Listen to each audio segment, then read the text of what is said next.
बारहत वाङ्मय में कहा गया है,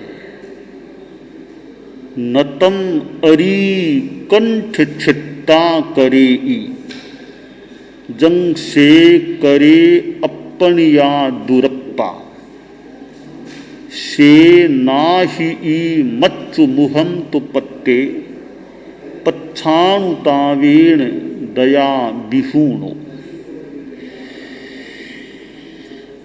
शास्त्रकार ने बताया है कि आत्मा कितनी बड़ी शत्रु बन सकती है खुद की। एक दूसरा आदमी कोई शत्रु है और वह किसी का गला रेत देता है, गला काट देता है, कितना बड़ा नुकसान किया, हत्या कर दी। शास्त्रकार कहते हैं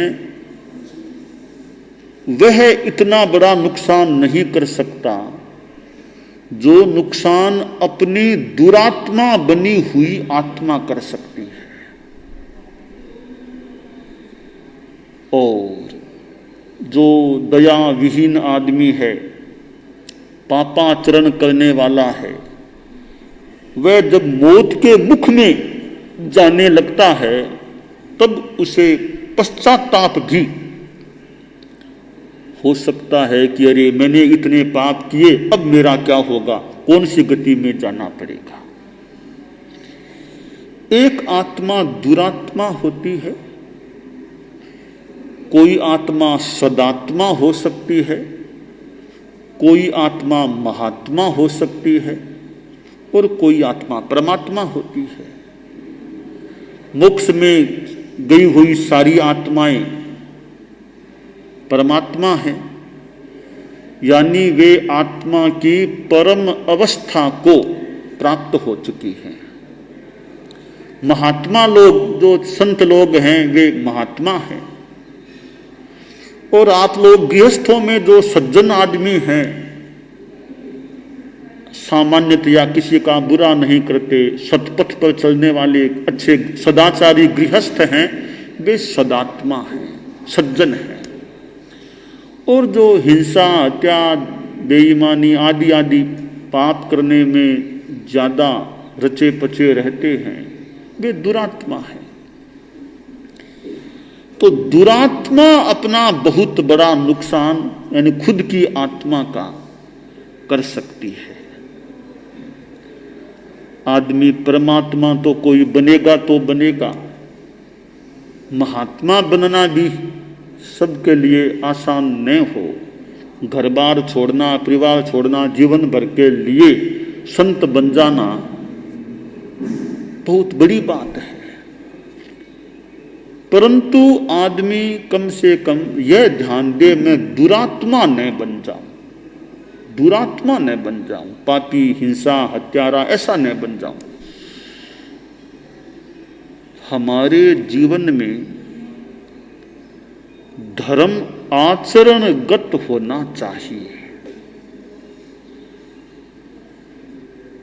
उपासना करना भी एक धर्म का अंग है, अच्छा है, पर आचरणों में भी धर्म आना चाहिए। एक सेठ था, कई जगह उसका व्यापार था, कई महानगरों में उसका व्यापार था, कपड़े का व्यापार था, बॉम्बे में भी था, कोलकाता में भी था, और भी कई शहरों में था। एक बार सेठ ने अपने सभी जो स्थानों पर मुनीम लोग काम देखते थे उनको निर्देश दिया कि आगे कपड़ा महंगा होने वाला लगता है तो खूब इतना इतना कपड़ा अभी जल्दी खरीद लो, हमारे व्यवसाय की दृष्टि से ठीक रहेगा, कपड़ा इतना खरीद लो, जल्दी खरीद लो। सब जगह पत्र गए, कोलकाता भी गया, बॉम्बे भी पत्र गया, मुनीमों ने पत्र देख लिया। कुछ महीनों के बाद सेठ अपने प्रतिष्ठानों को संभालने के लिए यात्रायित हुआ कोलकाता गया, मुनीम से बात की, कहा भी इतना कपड़ा मैंने खरीद लिया, आप देख लीजिए। कि ठीक, अच्छा काम हो गया। फिर मुंबई गया, वहाँ भी वो मुनीम था का कपड़ा खरीद लिया। सेठ साहब कपड़ा तो नहीं खरीदा। क्यों खरीदा, क्यों नहीं? ये कपड़ा नहीं खरीदा, आपका जो पत्र आया था देखिए, मैंने बाजोट पर उसको अच्छी तरह रखा है, रोज मैं उस पत्र की पूजा करता हूं, कपड़ा तो नहीं खरीदा। सेठ ने कहा, रे पत्र की पूजा करने से क्या लाभ होगा? कपड़ा खरीद लेता तो व्यवसाय की दृष्टि से फायदेमंद बात होती। पूजा करता था, काम नहीं किया। एक संस्कृत में श्लोक है, बीतराग सपर्यायास तवाज्ञा पालनम वरम आज्ञा राधा विराधा च शिवाय च भवाय च। कि हे बीतराग पुरुष, आपकी पूजा करने की अपेक्षा आपकी आज्ञा का पालन करना ज्यादा अच्छा है। आज्ञा की आराधना करना मोक्ष की ओर ले जाने वाला है, आज्ञा की विराधना करना संसार की ओर बढ़ाने वाला, जन्म मरण की परंपरा में आगे धकेलने वाला बन जाता है। तो आत्मा को दुरात्मा न बनाने के लिए आवश्यक है कि आदमी पापों से बचे और अपने आचरणों में धर्म को प्रतिष्ठित करने का प्रयास करे। आदमी यह ध्यान दे कि मेरी जीवन शैली के साथ अहिंसा कितनी जुड़ी हुई है। छोटी छोटी बातों में ध्यान दिया जाए कि हिंसा से कैसे बचाव हो। आप देखिए, आपको दरवाजा बंद करना है, दरवाजा बंद करते समय थोड़ा सा ध्यान दे लिया भी कोई छिपकली जैसा कोई जीव तो बीच में नहीं है ना। देख लिया छिपकली है तो पहले भी छिपकली है तो बंद न करूं, एक हिंसा से बचाव हो गया। वरना फट दरवाजा बंद किया, कई बार छिपकली जैसे प्राणी भी अंदर आ जाते हैं, वे मर सकते हैं। तो यूं आपको मान लीजिए चलना है, एक तरफ बहुत चींटियां हैं, इधर चींटियां नहीं है, इतनी चींटियां हैं तो चींटियों के ऊपर पांव नहीं दिया, और भी रास्ता है, तो हिंसा से बचाव हो गया। चींटियों पर ही पांव देते देते चले तो चींटियों की हिंसा हो गई, हो सकती है। तो यूं हिंसा से बचाव हो सकता है। भोजन करना है आदमी को, मांसाहार भी हो सकता है, शाकाहार भी हो सकता है। एक मांसाहार नहीं करना, अंडा मांस मच्छी इनका परित्याग रखना, संयम भी हो गया, एक सलक्ष्य हिंसा से बचाव भी हो गया। शाकाहार में भी प्याज लहसुन शकरकंद गाजर आदि जमीकंद है, उनसे बचाव कर लिया तो और हिंसा से बचाव हो गया। तो यूं ये अहिंसात्मक आचरण जीवन शैली के साथ जुड़ सकता है। आपको बातचीत करनी है, आप यह ध्यान दें भी बातचीत में मैं झूठ से कितना बच सकता हूं। व्यापार का प्रसंग हो और कोई प्रसंग हो, आप झूठ का उपयोग करते हैं, भी देखो भी झूठ से बचा जा सकता है क्या। यदि खास कोई दिक्कत नहीं है तो मैं क्यों झूठ बोलूं, क्यों झूठ का पाप लगाऊं। झूठ से बचाव कर लिया। हंसी मजाक में मान लो एक तो झूठ का प्रयोग किया, एक नहीं, हंसी मजाक में क्यों झूठ बोल के पाप लगाऊं, क्यों ऐसा काम करूं। यूं ध्यान दे तो झूठ से जितना बचाव आप लोग कर सकें तो आत्मा के लिए हितकर बात हो सकती है। अब चोरी है तो भी दूसरे की चीज है, मुझे नहीं उठानी है, भले सोने की चीज भी मिल जाए, स्वर्ण की चीज भी मिल जाए, दूसरे की है, मुझे नहीं उठाना चोरी की भावना से।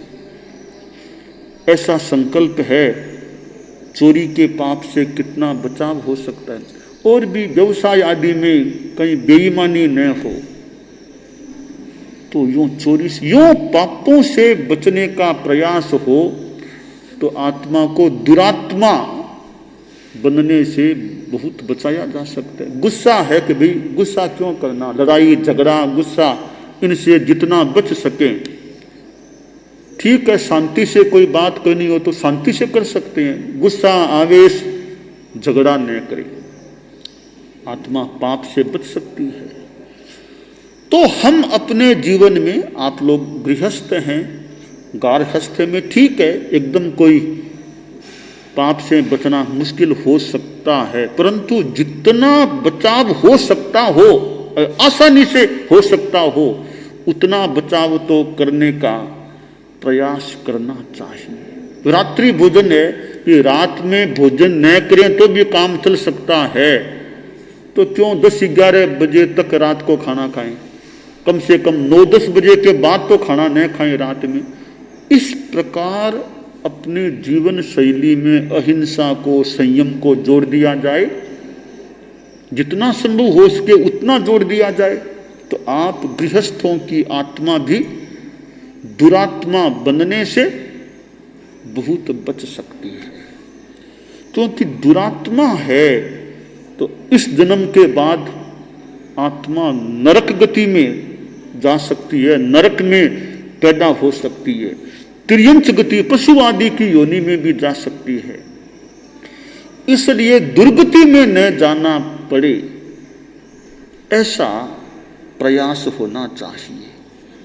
धर्म के 2 प्रकार हैं, उपासनात्मक धर्म और आचरणात्मक धर्म। उपासनात्मक में जैसे माला किया, जप किया, एक धर्मोपासना, फिर ये सामायिक है, पौषध्य आदि संतों की सेवा उपासना, अच्छा धर्म है, वो उपासनात्मक धर्म है। दूसरा है जीवन व्यवहार में आचरणात्मक धर्म। आप व्यवसाय करें, नौकरी करें, काम धंधा करें, जो भी घर में काम करते हैं, बाहर जो सांसारिक काम, उनमें कितना धर्म को जोड़ा जा सके वो ध्यान दे, तो वो आचरणात्मक धर्म हो सकेगा, अहिंसा, ईमानदारी आदि के रूप में। परम पूज्य गुरुदेव तुलसी ने अनुव्रत की बात बताई। अब यह अनुव्रत है, जैन अजैन कोई भी अनुव्रत के नियमों को स्वीकार करता है तो दुरात्मा बनने से अपनी आत्मा को कुछ बचाया जा सकता है। परम पूज्य आचार्य महाप्रज्ञ प्रेक्षा ध्यान कराते थे। प्रेक्षा ध्यान से हमारे गुस्से आदि शांत रहे, कम हो जाएं, आत्मा दुरात्मा बनने से बच सकती है, गुस्सा आदि शांत होने से।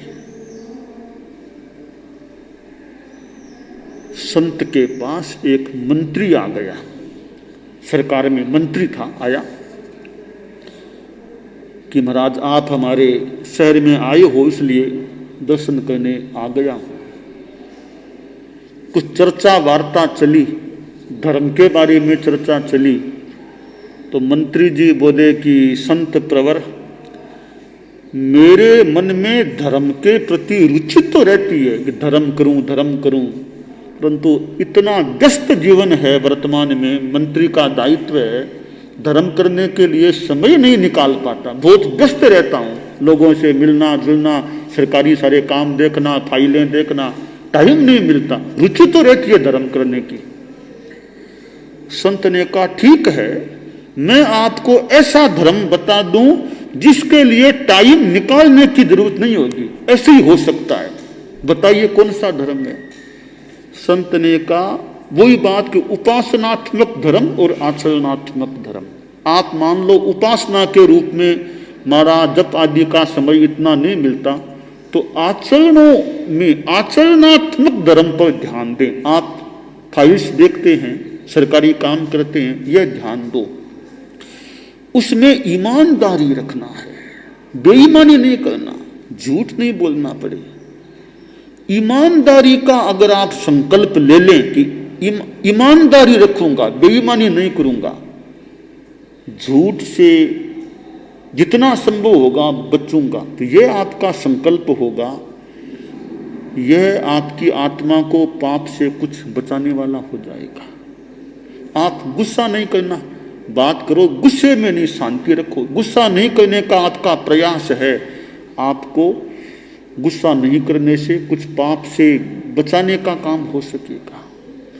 मंत्री जी बोले, मुनिप्रवर आपने बड़ा अच्छा मुझे धर्म बता दिया। मैं तो सोचता था कि वो मंदिर में जाना जप करना वही धर्म है, तो मैंने कहा उसके लिए मुझे टाइम नहीं मिलता। फिर आज आपने जो बताया है धर्म, वो तो मैं कर सकूंगा, ध्यान दूंगा कि भी ईमानदारी रखे, गुस्सा आदि से बचूं, अहिंसा का ध्यान रखूं। का बस आप इस पर ध्यान दे लो, आपकी आत्मा कुछ निर्मल रह सकेगी। तो यह आचरणात्मक धर्म है। तो धर्म हमारे जीवन व्यवहार के साथ जुड़ जाए, हमारे स्वभाव के साथ जुड़ जाए, कि भी हमारे कार्य में प्रामाणिकता रहे, ईमानदारी रहे, व्यवहार में शांति रहे।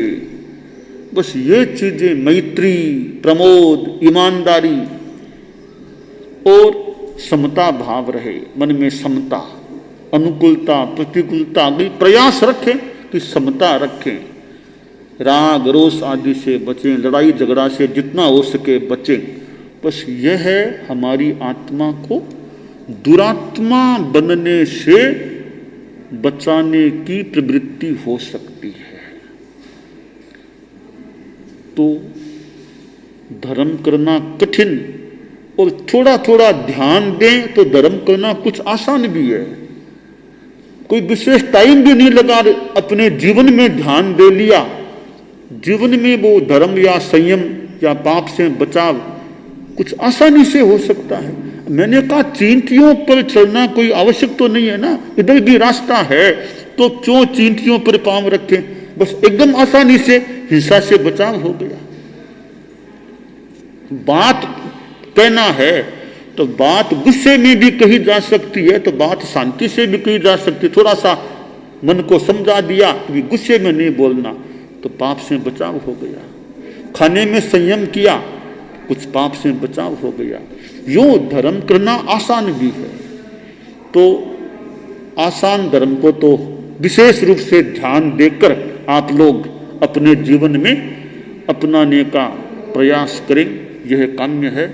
और अनुव्रत जैसी चीज है, प्रेक्षा ध्यान जैसी चीज है, उनका जितना आचरण किया जा सके, प्रयोग किया जा सके, तो हम आत्मा को पवित्र बना सकते हैं। ठीक है, संत बनना सबके लिए आसान नहीं भी हो, कठिन हो सकता है।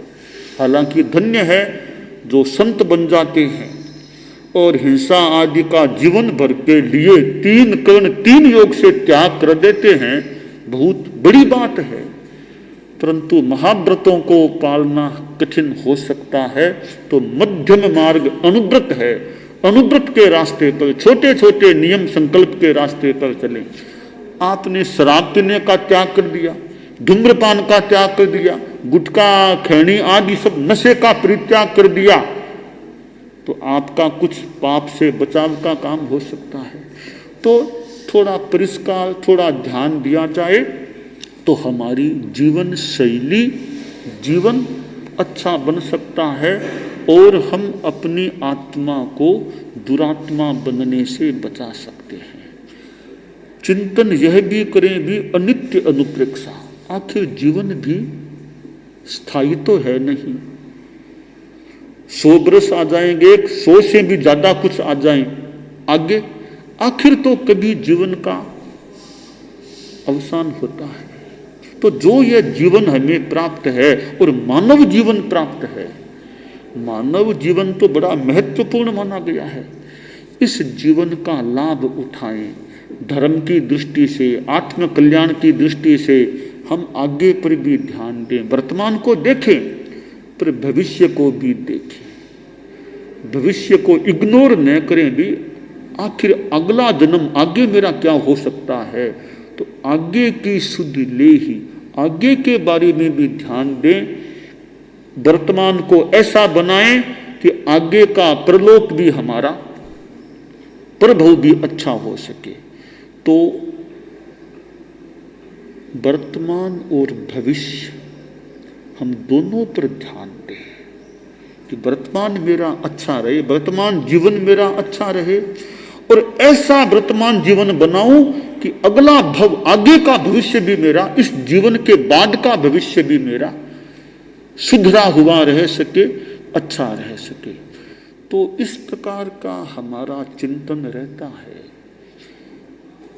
थोड़ा समय अगर निकाल सकें तो कुछ धर्म के लिए समय भी लगाना चाहिए। जैसे सामायिक है, रोज हो सके तो बढ़िया बना, सप्ताह में एक कर लें, जितना उसके कुछ समय निकालें, और आदमी थोड़ा ध्यान दे तो प्राय कुछ समय निकाला भी जा सकता है। आप सोचें कि मैं बड़ा व्यस्त हूं, अरे व्यस्त हैं, व्यस्तता में भी कहीं अस्त व्यस्त न हो जाएं, हम अस्त व्यस्त हम न हो जाएं। तो व्यस्तता में भी ध्यान दें, कहाँ से कितना समय निकाला जा सकता है। कई बार ऐसी स्थितियां बनती है, व्यस्त आदमी है, सारे काम छोड़ने पड़ते हैं और घर में रहना पड़ता है। तो जब मजबूरी में रहना पड़ता है तो मजबूरी नहीं, हम जानबूझकर सलग से कुछ समय निकालने का प्रयास करें कि भी और कामों के लिए समय लगाता हूँ तो आत्मा के लिए, धर्म के लिए वो भी कुछ समय निकालने का प्रयास करूँ। तो लक्ष्य बन जाए, कुछ महत्व दिया जाए, तो किसी काम को कम करके धर्म के लिए भी समय निकाला जा सकता है। और वैसे आचरणात्मक धर्म है, अहिंसा और ईमानदारी आदि, उनको तो बिना समय निकाले भी आचरणों में धर्म लाने का प्रयास करके भी किया जा सकता है। तो इस प्रकार यह हमारी धारणा रहे कि उपासनात्मक धर्म भी बढ़िया है। अगर उसके लिए इतना समय न मिल सके तो कम से कम आचरणात्मक धर्म है वो तो हम करने का प्रयास करें, तो उससे भी बहुत कल्याण हो सकता है। तो यह एक विवेचन का विषय है कि हम धर्म को कैसे आत्मसात कर सकते हैं। दानान सिद्धम अभयपयाणम सच्चेषु या अणवज्जं वयन्ति तवेषु या उत्तम बंभचेरम लोगुत्तमे समणेणाय पुत्ते। अरहंता मंगलम, सिद्धा मंगलम, साहू मंगलम, केवल्ली पन्नत्तो धम्मो मंगलम। अरहंता लोगुत्तमा, सिद्धा लोगुत्तमा, साहू लोगुत्तमा, केवल्ली पन्नत्तो धम्मो लोगुत्तमो। अरहंते शरणं पवज्जामि, सिद्धे शरणं पवज्जामि, साहू शरणं पवज्जामि, केवल्ली पन्नत्तो।